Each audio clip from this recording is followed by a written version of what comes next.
tax the rich, here's the fix. Tax the rich, here's the fix. Tax the rich, here's the fix. Tax the rich. And that was Dr. Masao. Thank you.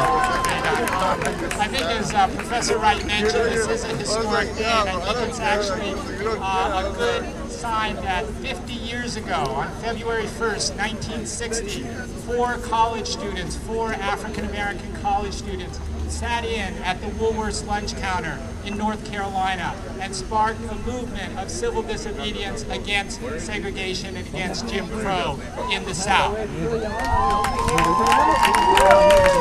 these students didn't just start a movement, they continued to be active in the civil rights movement, in the anti-war movement. And again, as Professor Wright said, this is just the beginning, and this is a struggle for educational rights, but there's a broader struggle going on. There's people losing their homes. There's people who can't find work, and it's all part of the same crisis that we're in. And I just want to make a few points about the budget cuts, all right? It's like ABC. Sorry, I'm going back to my teacher mode. The first thing is a lot of education is being run by a corporation. Administrators are getting CEO-type salaries. The president of the University of California is being paid $800,000 a year and having another $200,000.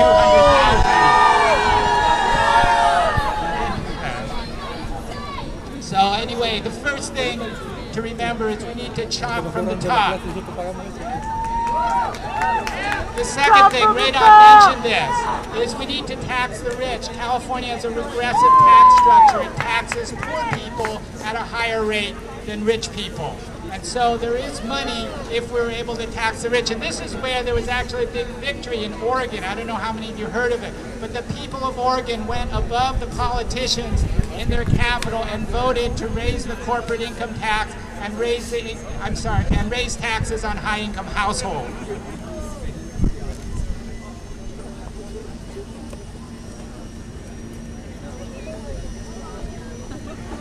And then the third thing is we need to restructure our federal priorities. The federal government is spending $860 billion on the military, on veterans, on homeland security.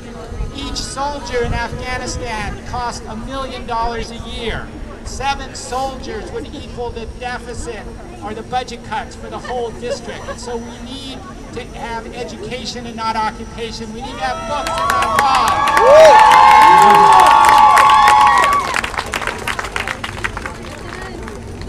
And the last thing is we need to have protest movements, and people also need to educate themselves to understand the system and the background. And so as part of that, I don't have all the answers, and I want to find out, get answers from you, but I'll be out here later with leaflets. I'm going to be having a program on Monday, March 15th about the political economy of budget cuts, and that's going to be happening Monday, March 15th, room 6202 at 11 o'clock and then again at noon. And so I welcome you to come. And I'm going to give a brief presentation, but then the main thing will be to get discussion and questions and see how we can continue this movement.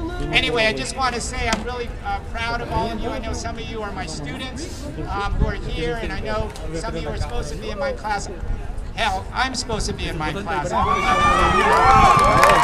going to go to class now, a little late. But I'll tell you what, I'll be back, and I want all of you to be back. There's people are going to Sacramento March 22nd.